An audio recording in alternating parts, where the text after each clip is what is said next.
منہ کی صفائی کے فائدے۔ الحمدللہ رب العالمین والصلاة والسلام علی خاتم النبیین، اما بعد فاعوذ باللہ من الشیطان الرجیم، بسم اللہ الرحمن الرحیم۔ منہ کی صفائی کے فائدے، یہ مضمون امیر اہل سنت دامت برکاتہم العالیہ کی کتاب فیضان سنت جلد اول صفحہ 285 تا 301 سے لیا گیا ہے۔ دعائے عطار یا رب المصطفیٰ، جو کوئی 14 صفحات کا رسالہ منہ کی صفائی کے فائدے پڑھ یا سن لے، اس کا ظاہر و باطن ستھرا فرما اور اس کو ماں باپ اور خاندان سمیت جنت میں بے حساب داخلہ نصیب فرما، آمین بجاہ خاتم النبیین صلی اللہ علیہ وآلہ وسلم۔ درود شریف کی فضیلت، فرمان آخری نبی صلی اللہ علیہ وآلہ وسلم، اے لوگو، بے شک بروز قیامت اس کی دہشتوں یعنی گھبراہٹوں اور حساب کتاب سے جلد نجات پانے والا شخص وہ ہوگا جس نے تم میں سے مجھ پر دنیا کے اندر بکثرت درود شریف پڑھے ہوں گے۔ صلو علی الحبیب صلی اللہ علی محمد۔ خلال، کھانا کھانے کے بعد کسی لکڑی یا تنکے سے خلال کرنا سنت ہے۔ بعض اسلام بھائی خلال کے لیے ماچس کی تیلی کا بارود اکھیڑ کر پھینک دیتے ہیں۔ ایسا نہیں کرنا چاہیے کہ اس طرح بارود ضائع ہوتا ہے۔ کسی اور تنکے سے خلال کر لیا جائے۔ خلال کی اہمیت سے احادیث کریمہ مالا مال ہیں۔ چنانچہ حضرت ابو ہریرہ رضی اللہ عنہ فرماتے ہیں، سرکار مدینہ صلی اللہ علیہ وآلہ وسلم نے ارشاد فرمایا، جو شخص کھانا کھائے اور دانتوں میں کچھ رہ جائے، اسے اگر خلال سے نکالے تو تھوک دے اور زبان سے نکالے تو نگل جائے۔ جس نے ایسا کیا اچھا کیا، اور نہ کیا تو بھی حرج نہیں۔ کرامن کاتبین اور خلال نہ کرنے والے، حضرت ابو ایوب انصاری رضی اللہ عنہ فرماتے ہیں کہ حضور سید دو عالم صلی اللہ علیہ وآلہ وسلم ہمارے پاس تشریف لائے اور فرمایا، خلال کرنے والے کتنے عمدہ ہیں۔ صحابہ کرام علیہم رضوان نے عرض کی، یا رسول اللہ صلی اللہ علیہ وآلہ وسلم، کس چیز سے خلال کرنے والے؟ فرمایا، وضو میں خلال کرنے والے اور کھانے کے بعد خلال کرنے والے۔ وضو کا خلال کلی کرنا، ناک میں پانی چڑھانا اور انگلیوں کے درمیان خلال کرنا ہے، جبکہ کھانے کا خلال کھانے کے بعد ہے۔ اور کرامن کاتبین یعنی اعمال لکھنے والے دونوں بزرگ فرشتوں پر اس سے زیادہ کوئی بات شدید نہیں کہ وہ جس شخص پر مقرر ہیں اسے اس حال میں نماز پڑھتا دیکھیں کہ اس کے دانتوں کے درمیان کوئی چیز ہو۔ پان کھانے والے متوجہ ہوں۔ میرے آقا اعلی حضرت امام اہل سنت امام احمد رضا خان رحمت اللہ علیہ فرماتے ہیں، پانوں کی کثرت سے عادی، خصوصاً جب دانتوں میں فضا یعنی گیپ ہو، تجربے سے جانتے ہیں کہ چھالیا کے باریک ریزے اور پان کے بہت چھوٹے چھوٹے ٹکڑے اس طرح منہ کے اطراف اور اکناف میں جاگیر ہوتے ہیں، یعنی منہ کے کونوں اور دانتوں کے کھانچوں میں گھس جاتے ہیں کہ 3 بلکہ کبھی 10-12 کلیاں بھی ان کے تصفیہ تام یعنی مکمل صفائی کو کافی نہیں ہوتی۔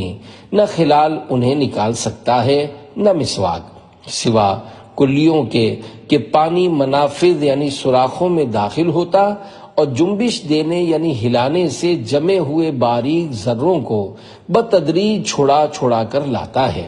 اس کی بھی کوئی تحدید یعنی حد بندی نہیں ہو سکتی، اور یہ کامل تصفیہ یعنی مکمل صفائی بھی بہت مؤکد یعنی اس کی سخت تاکید ہے۔ متعدد احادیث میں ارشاد ہوا کہ جب بندہ نماز کو کھڑا ہوتا ہے، فرشتہ اس کے منہ پر اپنا منہ رکھتا ہے، یہ جو پڑھتا ہے اس کے منہ سے نکل کر فرشتے کے منہ میں جاتا ہے۔ اس وقت اگر کھانے کی کوئی شے اس کے دانتوں میں ہوتی ہے، ملائکہ کو اس سے ایسی سخت ایذا ہوتی ہے کہ اور شے سے نہیں ہوتی۔ حضور اکرم صلی اللہ علیہ وآلہ وسلم نے فرمایا، جب تم میں سے کوئی رات کو نماز کے لیے کھڑا ہو تو چاہیے کہ مسواک کر لے، کیونکہ جب وہ اپنی نماز میں قراءت کرتا ہے تو فرشتہ اپنا منہ اس کے منہ پر رکھ لیتا ہے اور جو چیز اس کے منہ سے نکلتی ہے وہ فرشتے کے منہ میں داخل ہو جاتی ہے۔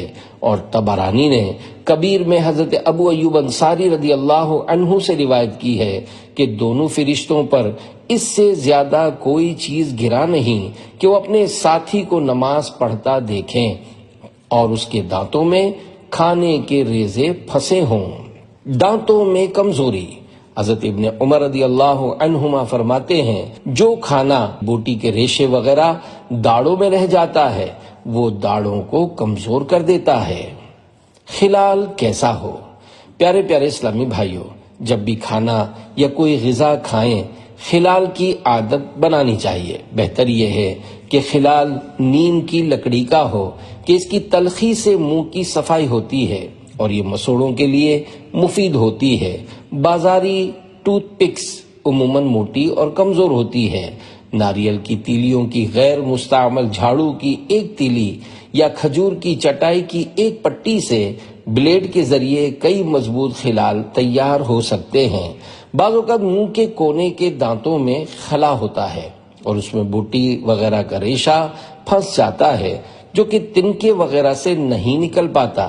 اس طرح کے ریشے نکالنے کے لیے میڈیکل اسٹور پر مخصوص طرح کے دھاگے فلوزرز ملتے ہیں۔ نیز آپریشن کے آلات کی دکان پر دانتوں کی اسٹیل کی کوریدنی یعنی کرو اسکیلر بھی ملتی ہے، مگر ان چیزوں کے استعمال کا طریقہ سیکھنا بہت ضروری ہے ورنہ مسوڑے زخمی ہو سکتے ہیں۔ خلال کی 7 نیات حدیث پاک میں ہے۔ اللہ پاک کے پیارے محبوب صلی اللہ علیہ وآلہ وسلم کا فرمان عظیم الشان ہے، مسلمان کی نیت اس کے عمل سے بہتر ہے۔ خلال شروع کرنے سے قبل بلکہ کھانا شروع کرنے سے پہلے ہی یہ نیتیں کر کے ثواب کا خزانہ حاصل کر لیجئے۔ نمبر 1، کھانے کے بعد خلال کی سنت ادا کروں گا۔ 2، خلال شروع کرنے سے قبل بسم اللہ پڑھوں گا۔ 3، مسواک کرنے کے لیے مدد حاصل کروں گا کیونکہ دانتوں کے خلا میں اٹکے ہوئے غذائی اجزاء جب سڑتے ہیں تو مسوڑے کمزور اور بیمار پڑ جاتے اور ان سے خون بہنے لگتا ہے، لہذا مسواک کرنا دشوار ہو جاتا ہے۔ 4، وضو میں کامل طور پر کلیاں کرنے پر مدد حاصل کروں گا۔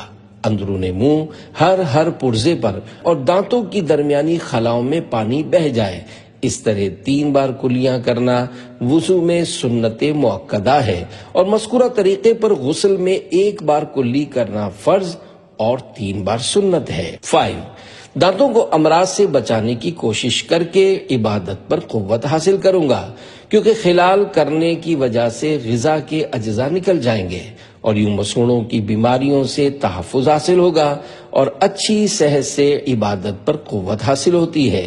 6، منہ کو بدبو سے بچا کر مسجد کے اندر داخلہ بحال رکھنے پر مدد حاصل کروں گا۔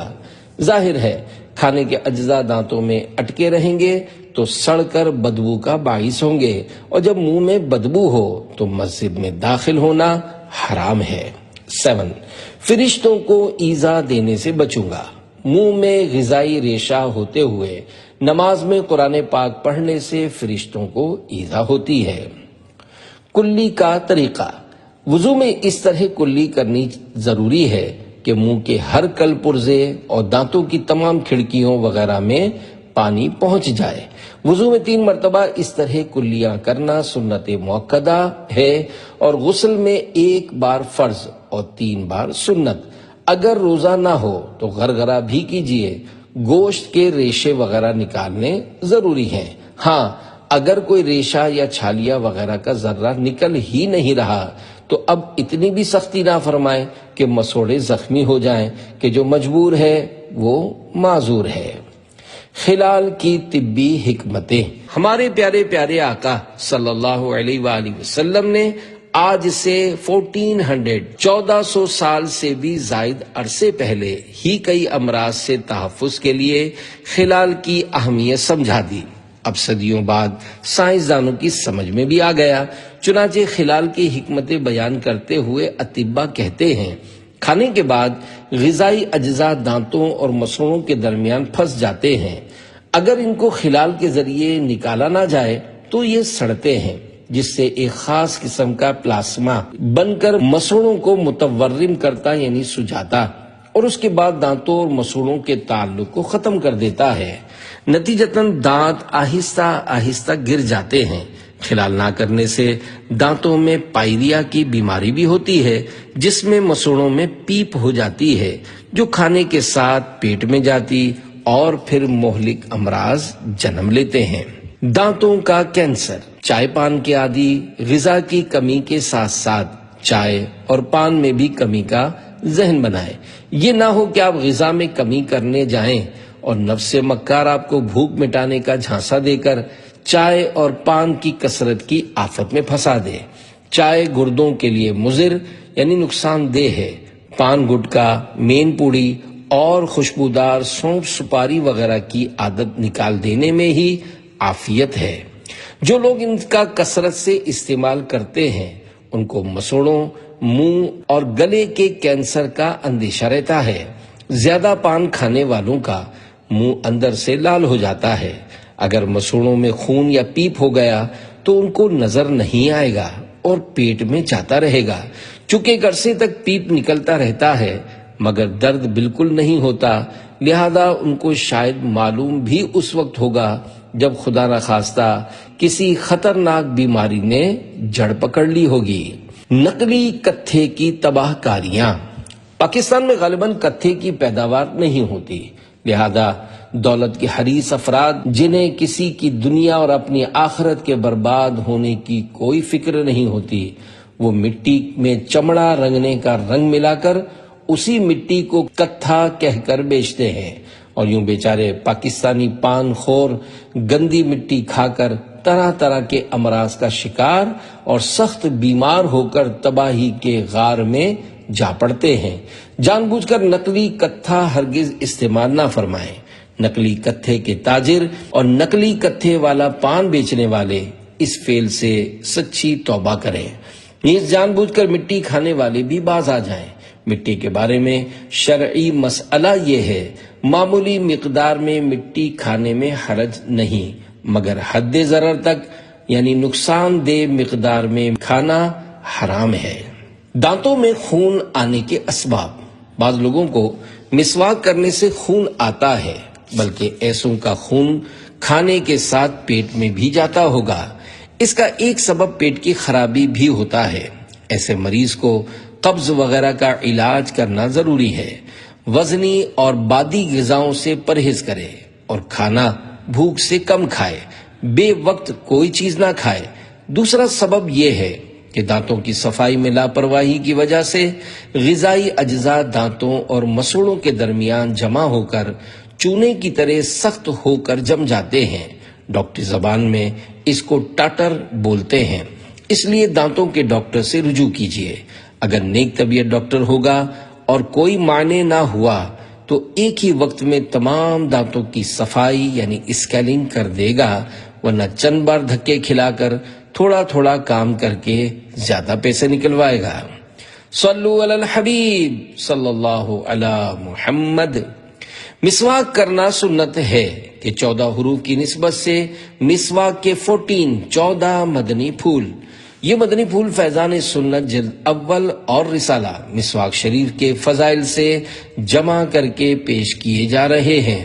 نمبر 1، مسواک پیلو یا زیتون یا نیم وغیرہ کڑوی لکڑی کی ہو۔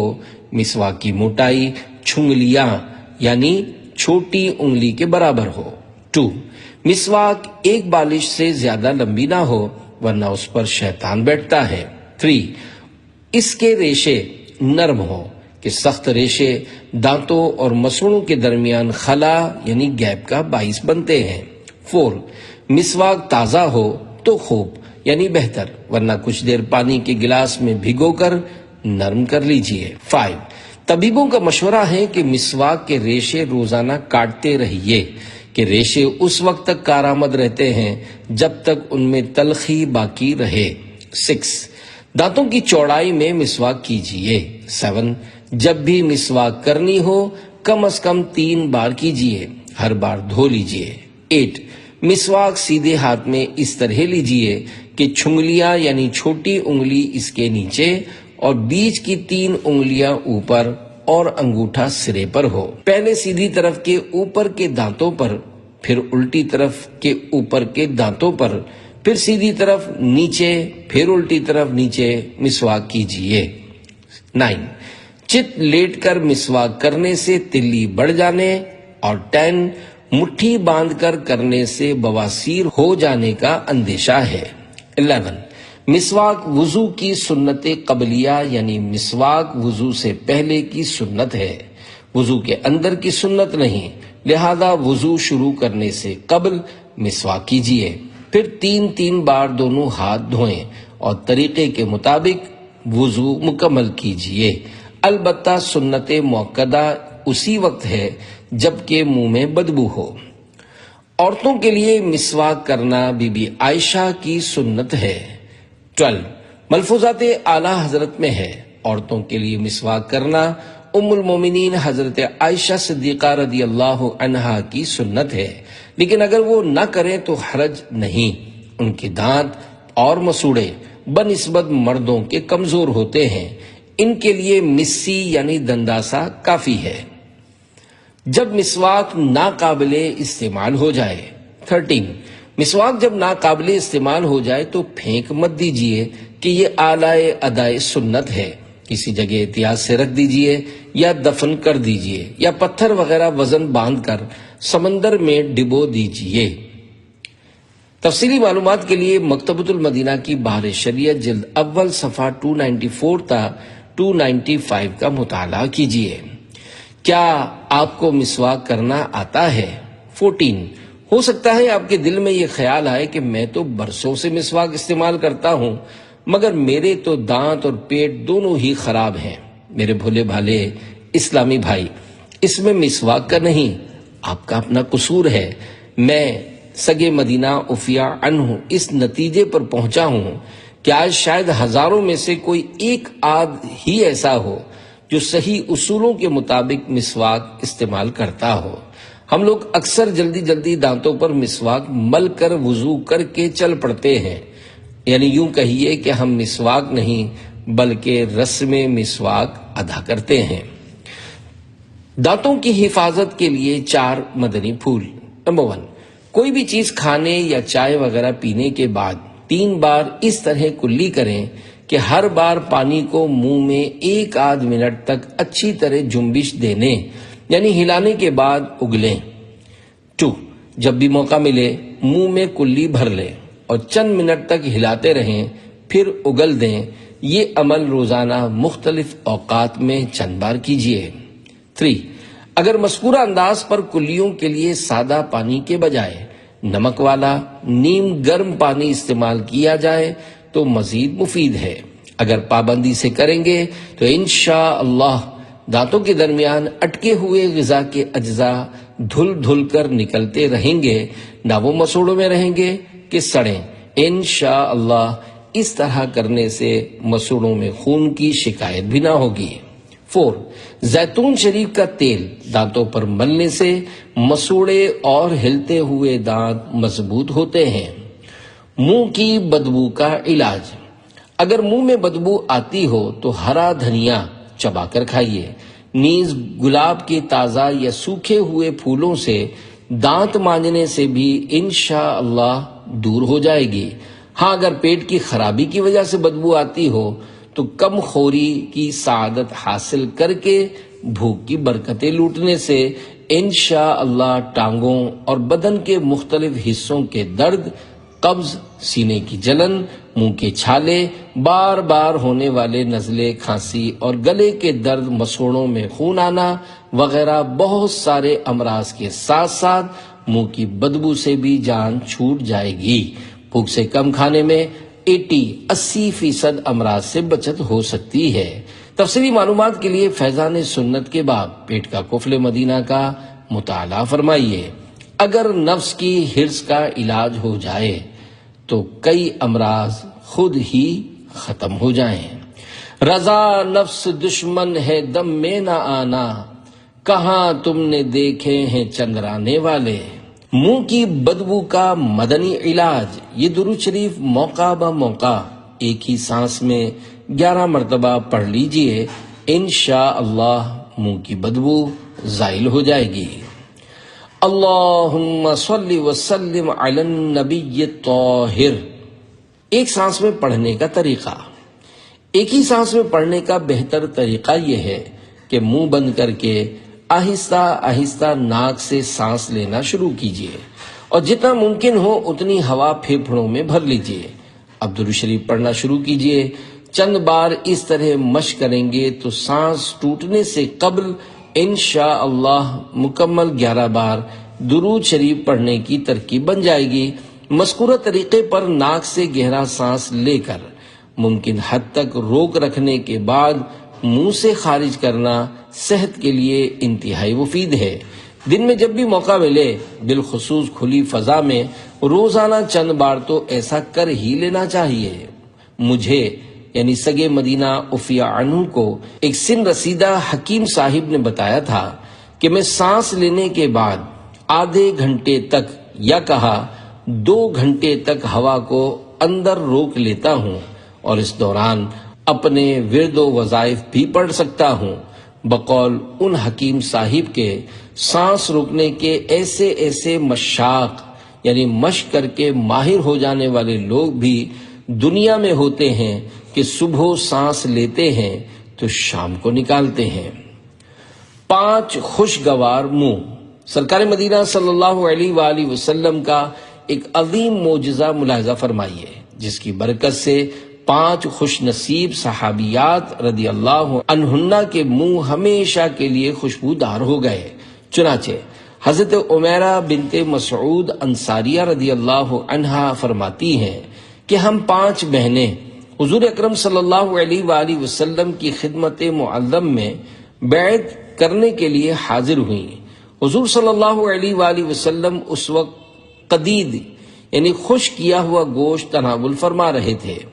حضور صلی اللہ علیہ وآلہ وسلم نے ایک پارائے قدید یعنی قدید کا ٹکڑا چبا کر نرم کر کے ہم کو عطا فرمایا تو ہم میں سے ہر ایک نے تھوڑا تھوڑا کر کے کھا لیا۔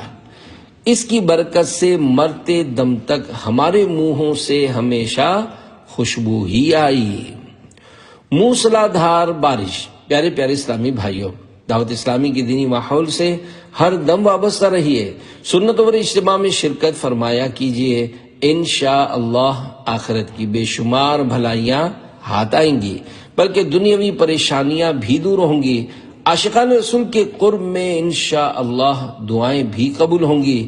مسلمانوں کے چوتھے خلیفہ حضرت مولا کائنات علی المرتضیٰ شیر خدا رضی اللہ عنہ سے روایت ہے کہ مکی مدنی سرکار صلی اللہ علیہ وآلہ وسلم نے ارشاد فرمایا، الدعاء سلاح المؤمن وعماد الدین ونور السماوات والارض، یعنی دعا مومن کا ہتھیار ہے اور دین کا ستون ہے اور زمین و آسمان کا نور ہے۔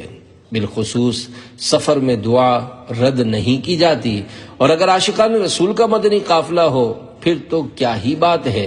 چنانچہ دعوت اسلامی کے عاشقان رسول کا سنتیں سیکھنے سکھانے کا ایک مدنی قافلہ نکیال کشمیر پاکستان میں سفر پر تھا۔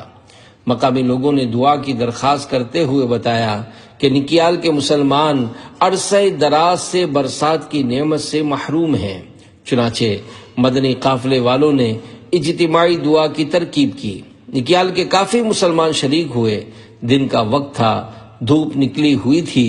عاشقان رسول نے گڑ گڑا کر رقت انگیز دعا شروع کر دی۔